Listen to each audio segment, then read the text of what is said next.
I think Edie was happy to finally have another painter in the family.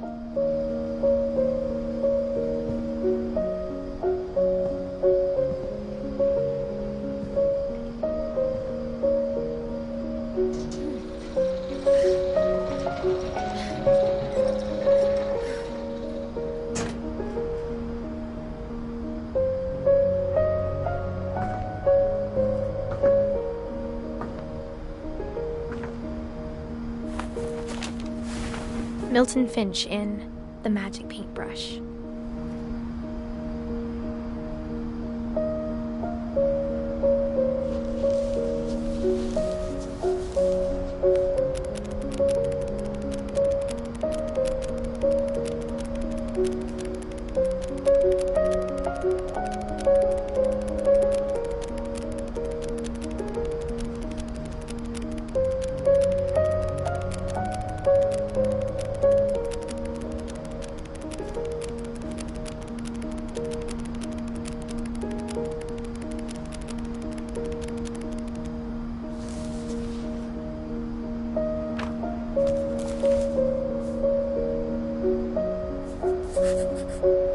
I was 4 when Milton disappeared.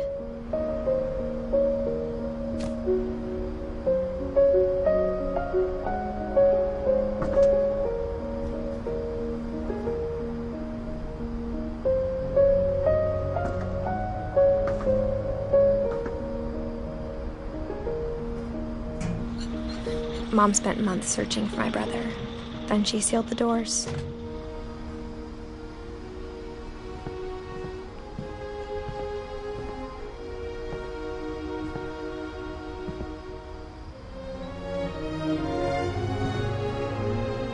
Whatever Milton had found in the house, Mom didn't want it getting out.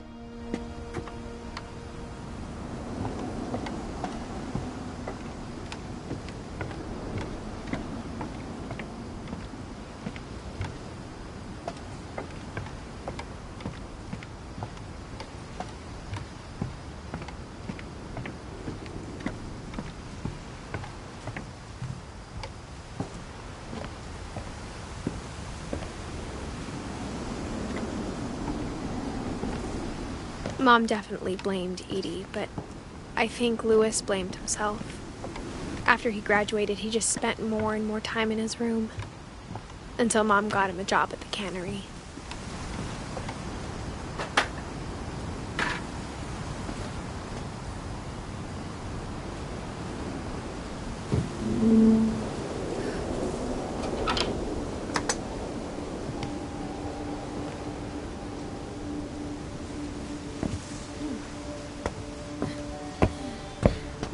Louis's room smelled very, very familiar. That part of him lived on.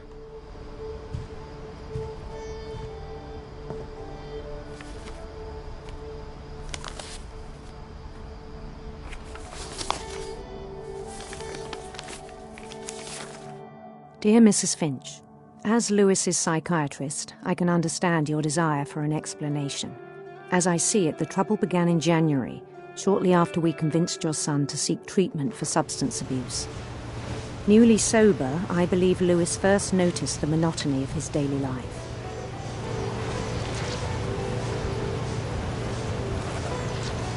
He kept working at the cannery, but he withdrew part of himself.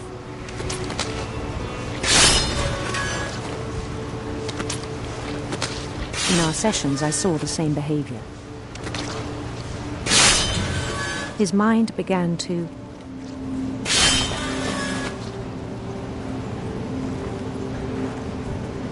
wander.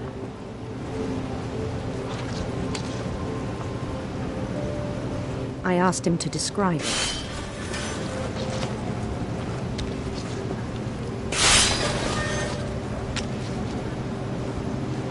He said he started small, imagining a labyrinth. He'd feel his way about.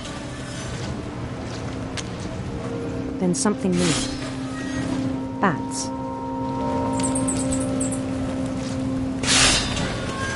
And toads.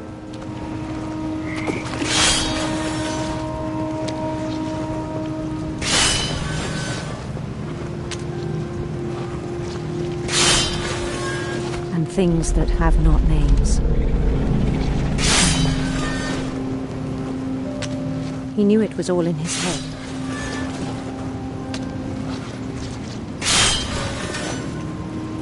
But he took it very seriously.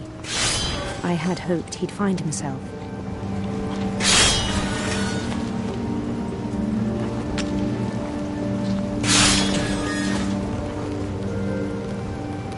But he found something more.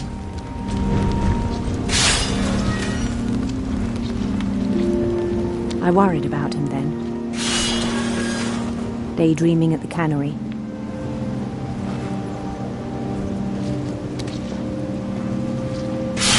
I spoke with his boss, but he said Lewis had become a model employee. Methodical, tireless, focused. Like a whole new Lewis. So I let him go on.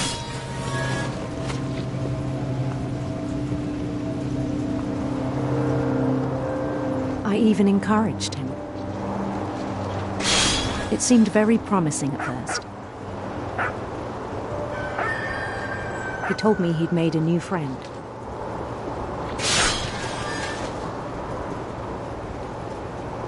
On the edge of a city he named Lewis Topia. He built the city up slowly, brick by brick.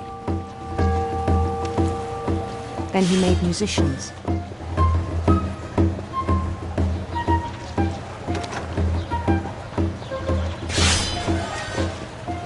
And songs for them to play. He talked about starting a band. And he was always humming something. Every day his imagination grew stronger. He no longer spoke at the cannery. But his chopping was as reliable as ever. Then one day it struck him that all the cheering crowds, even the stones under his feet, were all in his imagination, so he could do whatever he wished.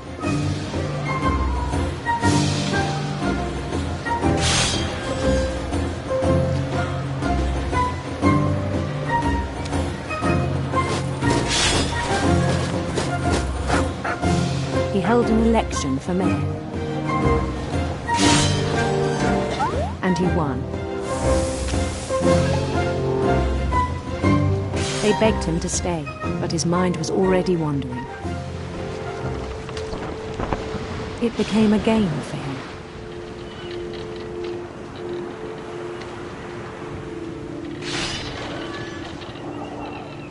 He'd conquer a city, then immediately push on. New Louisville. St. Louis. He started drifting away from our reality.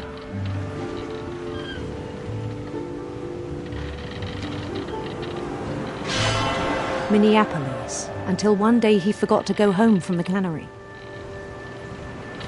Even as his mother pleaded with him, part of Lewis kept sailing on.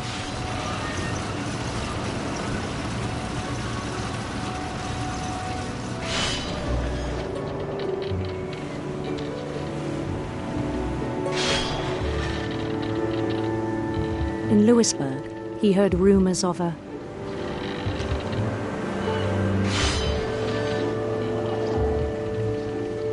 handsome queen.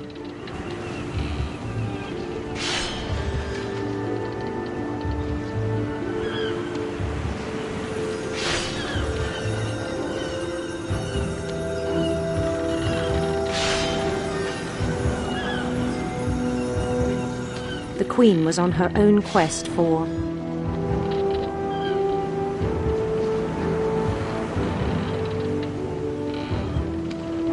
sinister serpents.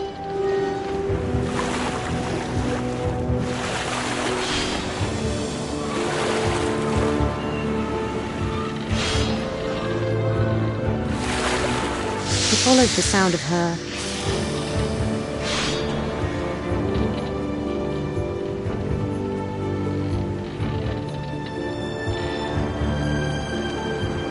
electric sitar.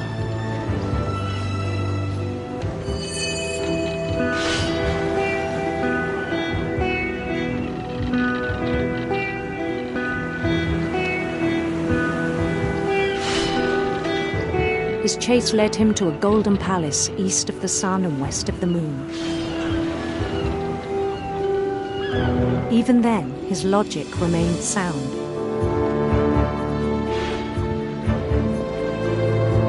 He knew the world was all in his imagination.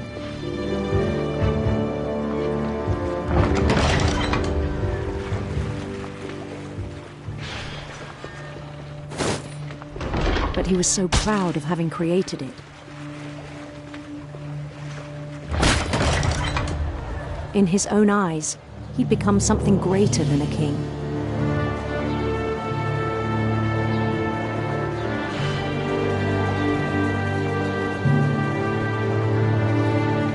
For someone who'd never known success in the real world, I think it was overwhelming. And then it struck him that the real Lewis was not the one chopping salmon, but the one climbing the steps of a golden palace.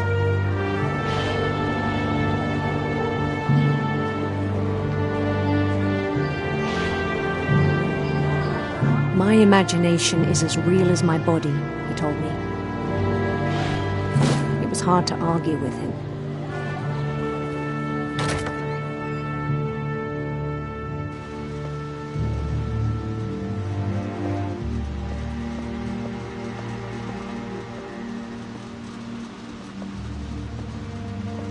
He began to forget the world we know.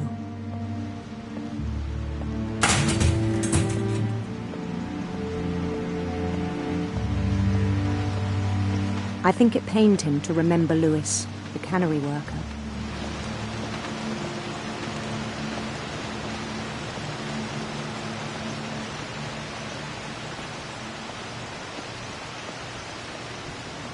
He began to despise the man with a royal contempt.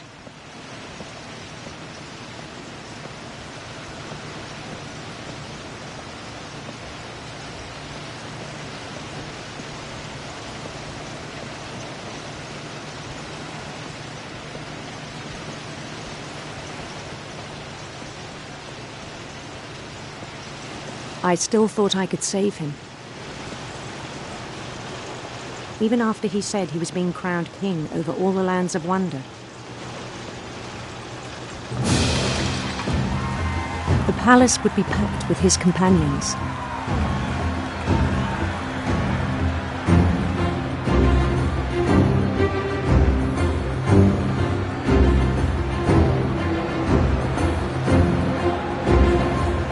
Including the wise Calico who'd insisted on advising him.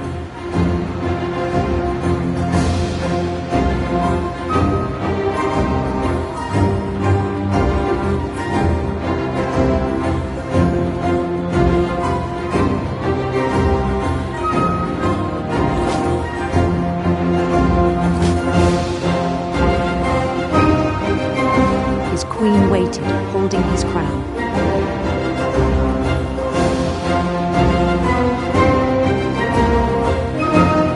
There was only one thing left to do.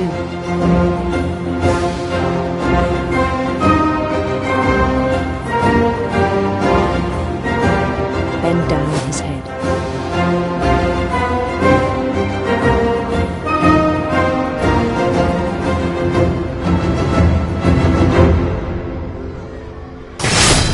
And the rest I think you know.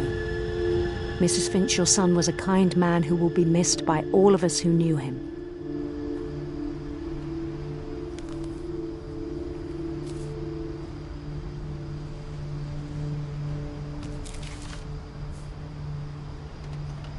My brother was really cool.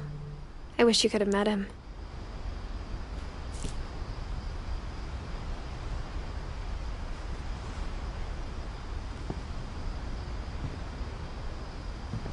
Lewis and I spent a lot of time playing games together, but he was surprisingly bad at them. He died a lot.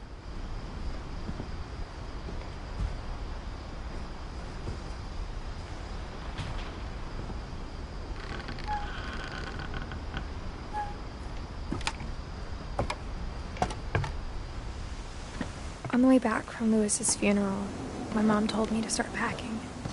She waited until the day before we left to tell Edie. I'm not sure if she wanted to make it easier or harder. I wish we'd stayed. But I understand why we left.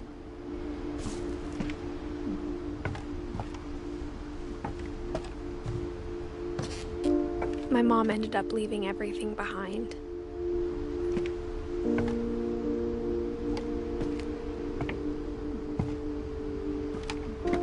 What happened that night had been coming for a long time. Maybe it should have come sooner.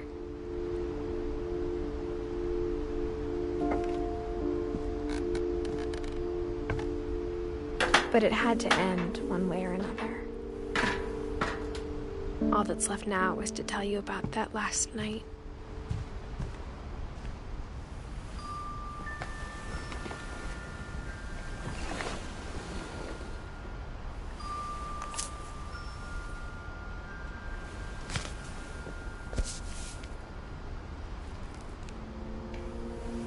That whole last day, Edie just watched us pack and didn't say a word.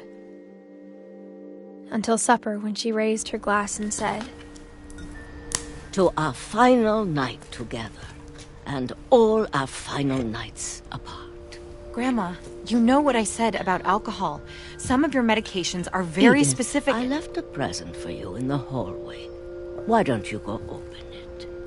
The grown-ups have to argue now. I'm sorry, you're right. We're all leaving tomorrow. Let's just enjoy our last... I'm not leaving. Edith, you're excused.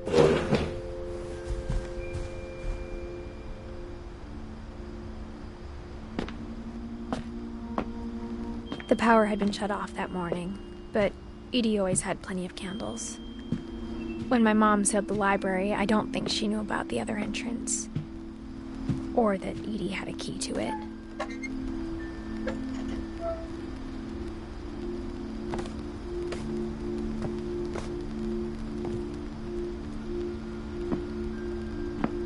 That thing you're afraid of isn't going to end when you leave the house. Edith has a right to know these stories. My children are dead because of your stories. I think it's best if Edith and I leave tonight. We'll have the nursing home send a van for you in the morning, okay?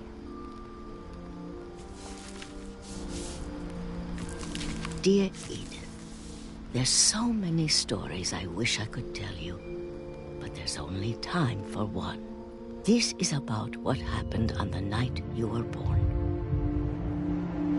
That night, the tide went way, way out.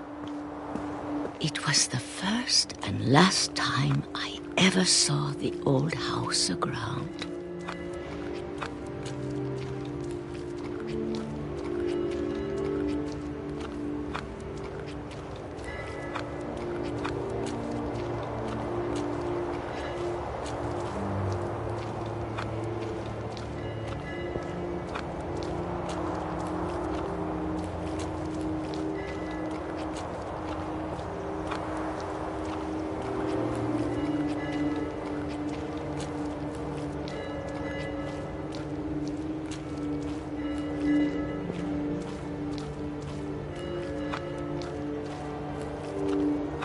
God, it smelled awful.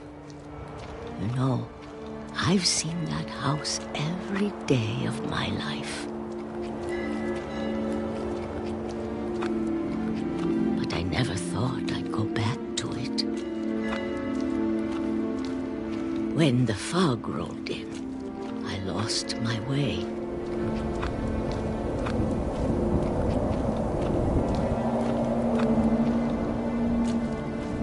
I got turned around.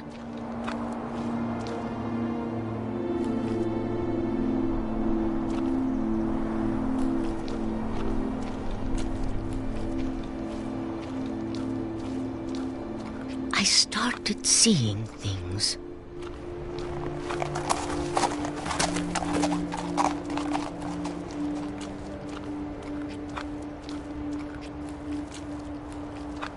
things I'd forgotten had ever existed.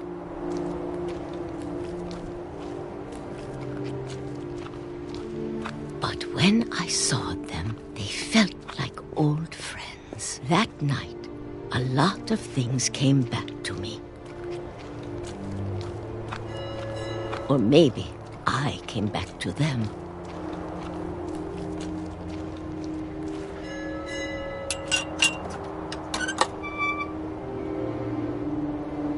Things I can't explain, but that I need you to try and... Edith, what are you doing in here? It's mine. Edith! Mom, you're gonna rip it! Let go! I kicked and screamed, but Mom dragged me to the car.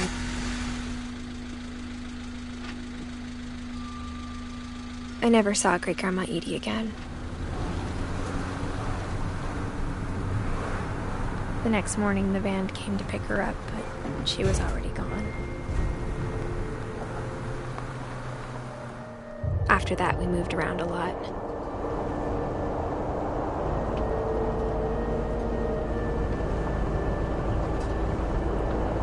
We both tried to make the best of it.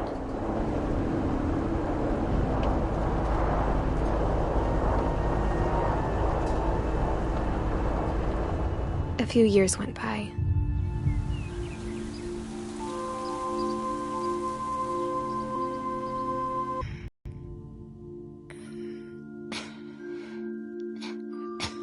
She got better for a while, and then she didn't.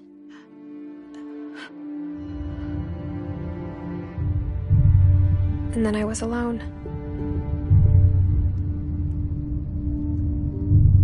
The last Finch left alive.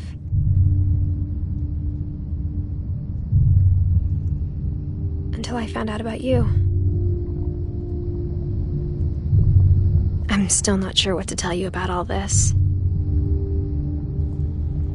If we lived forever, maybe we'd have time to understand things. But as it is, I think the best we can do is try to open our eyes. And appreciate how strange and brief all of this is.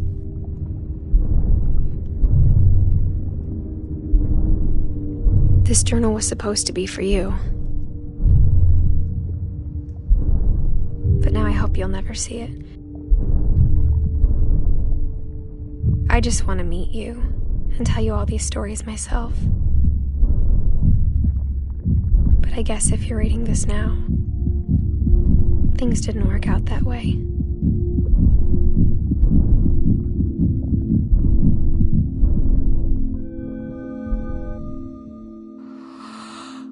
This is where your story begins. I'm sorry I won't be there to see it. It's a lot to ask, but I don't want you to be sad that I'm gone. I want you to be amazed that any of us ever had a chance to be here at all. Good luck.